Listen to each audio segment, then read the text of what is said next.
Hello दोस्तों, कैसे हैं दोस्तों। ये एक बूढ़े पिता की, मृत्युशैया पर लेटे हुए पिता की कहानी है। रात का समय था। घर के सभी लोग सो चुके थे, पर बलराम जी की आंखों में नींद नहीं थी।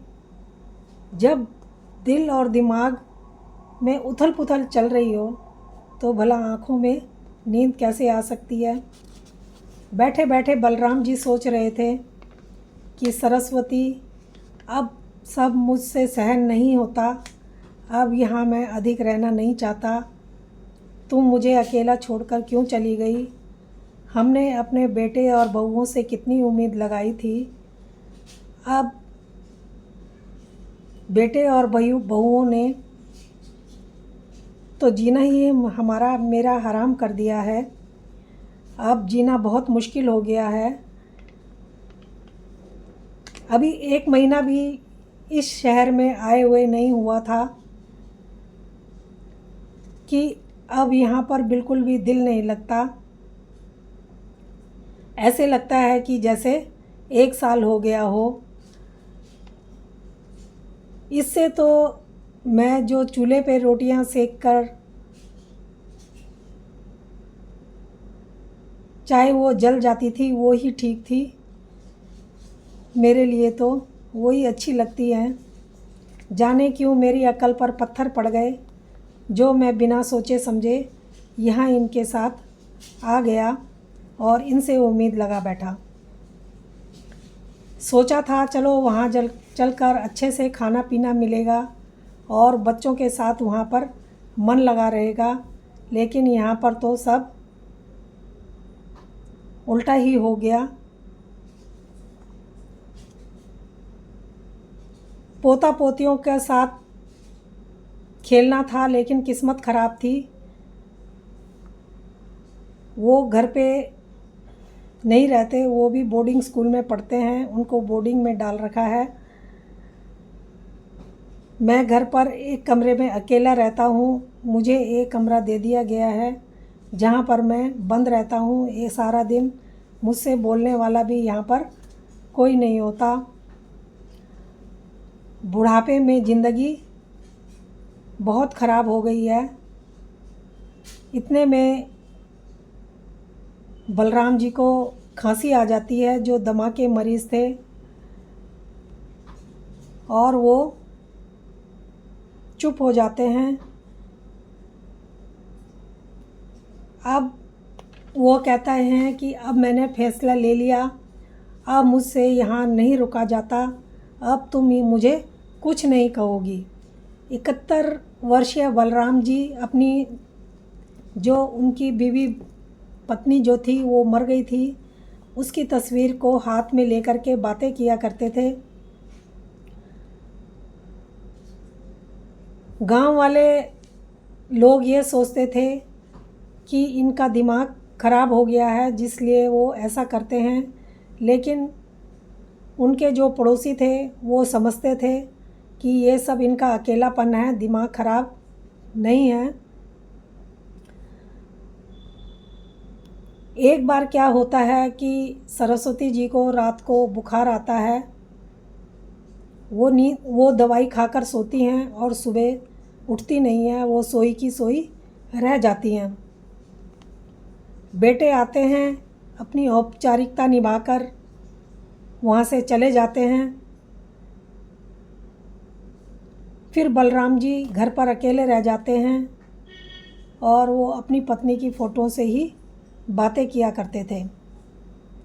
उनको घर में कभी कुछ, उन्होंने ज़िंदगी में कुछ काम किया नहीं था, लेकिन अब उनको सब कुछ करना पड़ रहा था। वो सब कुछ धीरे धीरे सीख रहे थे। वो अपनी पत्नी की फ़ोटो हर टाइम हाथ में ही लिए रहते थे। एक दिन वो बीमार पड़ गए तो पड़ोसियों ने उनके बेटों को फ़ोन किया।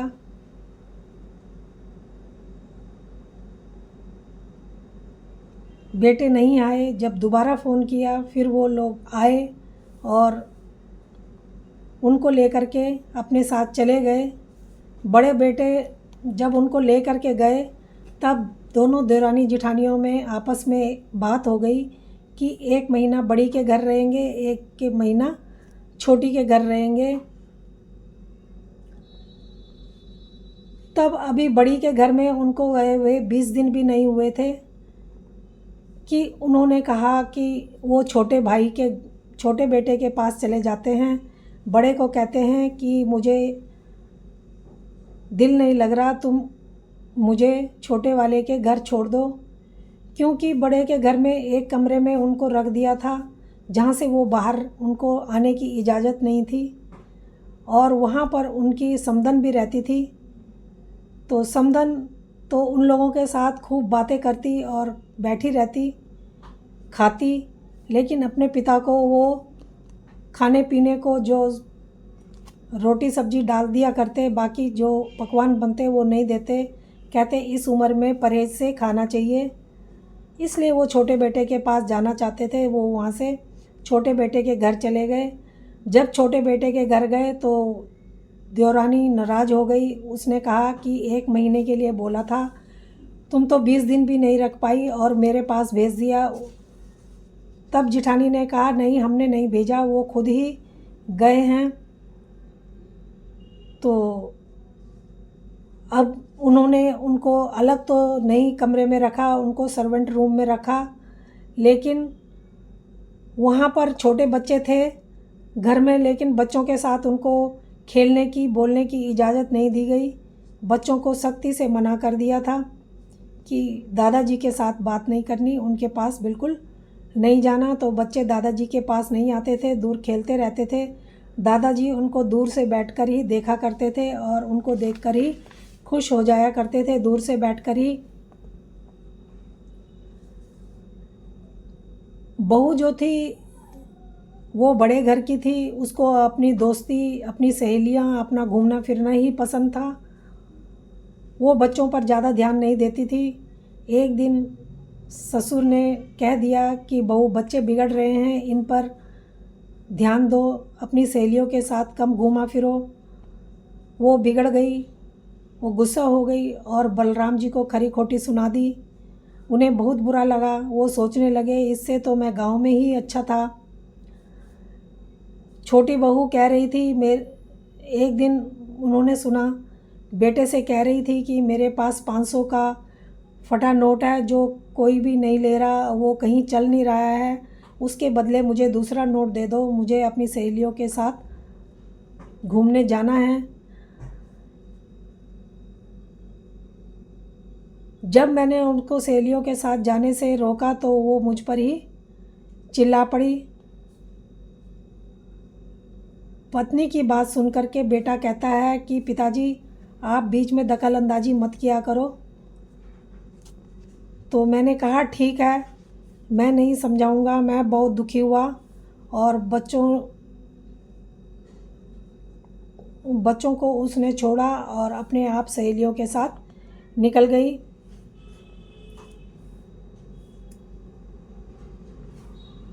जिन बच्चों को बचपन से पाला पोसा, पढ़ाया लिखाया, उनकी हर ख्वाहिश पूरी की, उनके लिए मन से दुआ निकलती थी, आज उन्हीं बच्चों के लिए मन से बद्दुआ निकलने लग गई थी। तो मैंने सोचा इससे तो मैं बे औलाद ही अच्छा था।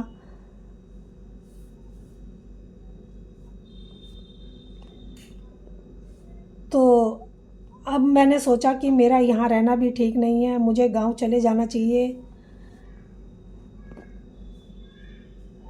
मैंने अपनी पत्नी की फ़ोटो उठाई उन्होंने और उनसे बातें करने लग गए और बोलने लगे कि सरस्वती अब मैं यहाँ भी नहीं रह सकता, मुझे गांव ही जाना चाहिए, मुझे जैसा भी हो अकेले ही दिन काटने हैं, इन लोगों के साथ मेरी नहीं हो सकती, ये उल्टा सीधा बोलते हैं और जो मुझे अच्छा नहीं लगता।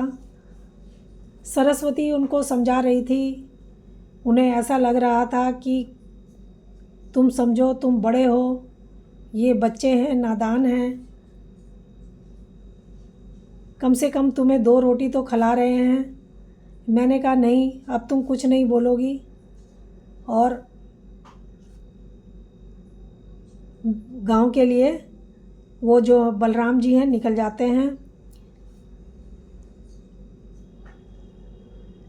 उनकी आँख खुलती है तो वो कहते हैं कि ये तो एक मैं सपना देख रहा था।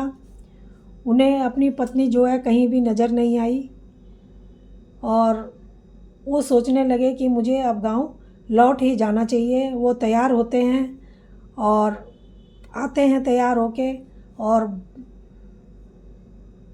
बोलते हैं कि मैं अब बेटा मुझे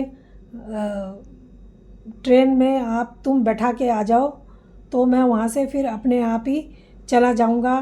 बहू ये सुनकर बहुत खुश हुई और बोलने लगी उनकी कि मैं तो पहले ही कह रही थी कि ससुर जी का दिल यहाँ बिल्कुल भी नहीं लगेगा, क्योंकि वो गांव में ही रहने वाले हैं, वो वहीं रहते थे, उनको वहीं अच्छा लगता है। अपने पति को वो कहती है कि जल्दी से जाओ और ससुर जी को ट्रेन में बैठा के आओ, कहीं ट्रेन निकल ना जाए। बेटा तैयार होता है और पिता को लेकर के ट्रेन में बैठाने को चल पड़ता है। जब ट्रेन में बैठाकर वो उतरता है वहाँ पर से तो बलराम जी उसको देखते रहते हैं और ट्रेन चल पड़ती है। वो ट्रेन से उतर के अपने घर में जाते हैं। घर में जाके वो जब दरवाज़ा खोलते हैं अपना तो उनको बहुत शांति मिलती है। वो अपना गमछे से पसीना पोंछते हैं और अपनी चारपाई पर लेट जाते हैं और वहाँ पर कहते हैं कि यहीं पर आके मुझे कितना सुकून मिल रहा है।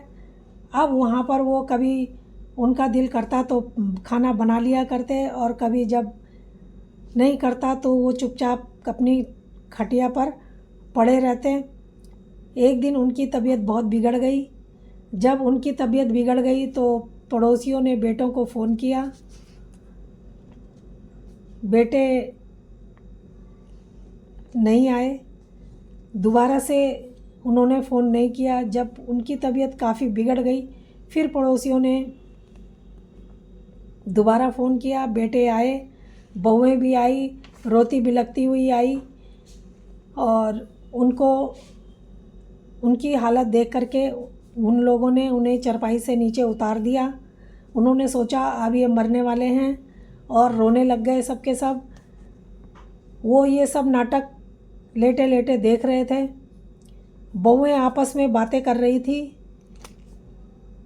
जो सोने चांदी के जेवर थे उनको बांटने की आपस में बातें कर रही थी कि मैं ये लूँगी, वो कह रही है मैं ये लूँगी। वो सब कुछ सुन रहे थे। उनका ध्यान उनकी बातों में था। किसी ने वो कहने लगे कि पता नहीं क्या बात हो गई है, इतनी हालत ख़राब है फिर भी इनके प्राण नहीं निकल रहे। बेटों ने उनके लिए जो मरने के बाद सामग्री लाते हैं वो सब पहले ही ला के रख ली ताकि बाद में दिक्कत ना हो। वो सब ये अपनी आंखों से लेटे लेटे देख रहे थे, उनकी बातें भी सुन रहे थे। अब किसी ने कहा कि इसलिए इनके प्राण नहीं निकल रहे कि इनकी मनपसंद कोई इनको चीज़ खिला दो बना के, जिससे इनकी इच्छा पूरी हो जाए और ये इनके प्राण आसानी से निकल जाएं। बहू खुश होती है, अंदर जाती हैं और हलवा बना के लाती है और उनको खिलाती है। 1 चम्मच खिलाती हैं, 2 खिलाती हैं, 4 खिलाती हैं, ऐसे ही वो पूरी कटोरी हलवे की खा जाते हैं। जब वो खाना खाते हैं तो उनके शरीर में थोड़ा जान आती है और वो हिलने डुलने लगते हैं